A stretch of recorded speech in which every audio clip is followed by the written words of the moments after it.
Bismillahirrohmanirrohim. Mana bu yerda nima ekan bu yer o'zi? Bular qal'ani va devor ekan ular. Duo qiladilarki, ilohi sizni ziyorat qilgan balodan qaytar. Shuning uchun baloga garbon degan.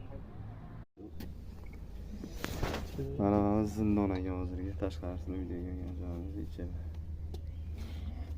Pul oldingmi? Pul olmabmanmi? Pul nima dedi? Sendek mayda pul qolmaganmasmi bu yerga? Nima bo'lyapti bu? Mana shu joylar.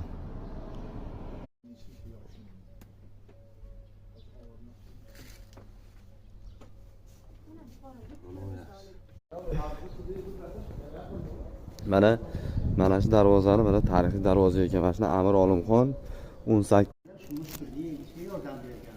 Ana shu uchun ham xalqimiz balogardon, baloni qaytarishga taxallus qilgan ekan. Bu Naqshbandiyni ziyoratgohining ichidagi mana masjidga kirdik. Sizlar bu eshiklarni qaranglar, ash paytdagi eshiklar. Mana biz hozir Bahovuddin Naqshbandiy mana Amir Subhonqulxon. Mana arqa tomoniga o'tdik, hozir maqlari qabriston ekan bo'lni. Bu yoqdan arqa tomonga o'tsak, bu yerda mana masjid bor ekan. Mana Bahovuddin Naqshbandiyni ziyoratgohiga kirdik. Mana bu yerda punni masjid. Kuchli bo'lgan ekanda nimalar. Bahovuddin Naqshbandiyni mana ziyoratgohiga kirdik.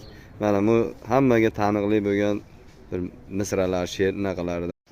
Mana Bahordin nima edi otdi? Bahor aka. Mana Amir Temurda qabriga ketgan. Serkin narsalar. Hamma narsalar bekorlar. Amir Temur bobomizni farzandlari, onalari, qizlari, xullas. Mana Amir Temur bobomizni oilalarini rasmlari nimalar ekan, qabrlar. Tepa yo'l, pastki yo'l ketyapmiz ikkita, pastki yo'l. Mana hozir mana Hazrati Shayx Nuriddin Basir hazratlarining qabriga keldik. Mana bu yog'i mana maqbaralar hozir. Mana yoqdan mana chiqdik-yu, mana shu yo'ldan